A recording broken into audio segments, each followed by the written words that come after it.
Okay na ulit. Sige, diretso. So, yan. Ako, dito ko na yan sa inyo. Si Vincent. Dalawa na. Si Cabalbas at si Jubilito. Nag-content kay Vincent tungkol sa boses niya na pagdawit sa kanya. Kita mo, sumisikat na. Ano nga yun? Yung napagbintangan si Vincent. Kanina si Cabalbas. Tinanawad ko. Ang daming basher ni Vincent. Maraming naniniwala na si Vincent Calyada yon. Tapos, si Jubilito, pinagtatanggol naman si Vincent. Si Cabalbas, hindi niya pinagtatanggol. Pero, dinidepensahan din niya na parang hindi naman siya. Hindi ko masyado maintindihan yung kay Cabalbas eh.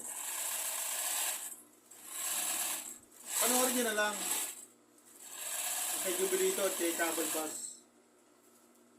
Yan. May nag-comment doon si Rancudi. Rancudi, panoorin mo to. Support kayo sa akin kasi kailangan natin support video. Pero habang nanay ako, habang nag-video ko ng short, paliliwanag ko sa inyo yung short. Okay, Jubilito, malinaw. Makikita din yung baso ng kape nakasampe sa bakod.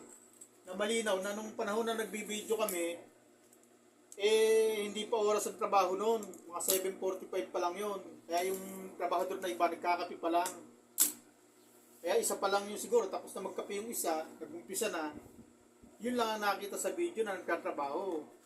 Pero yung ibang trabahador, hindi nagkakape pa nga. Kaya Jubilito nyo tingnan yung yung video. Kitang-kita din yung baso ng kape na sinasabi ko na nagkakape pa lang yung mga tauhan. Ibig sabihin, marami nang gumagawa doon. Kaya lang, nung oras na yun na nag-video kami, nagkakape pa lang yung iba. O katunayan, di magsisinungaling yung video dyan. Ang linaw-linaw ng kape. Nasa baso na nakapatong sa pader, sa bakod. Yan. Si Jubilito, panoorin nyo kasi kitang-kita doon. At saka sa mga video ko, sa video ko una, kita rin naman yun eh. Nadaanan talaga yun eh. Na nakita na may baso pa ng kape doon eh. Siguro baso yun nung nag-video sa akin, nung mason, ipinatong doon. Kasi nga, nag-video ko.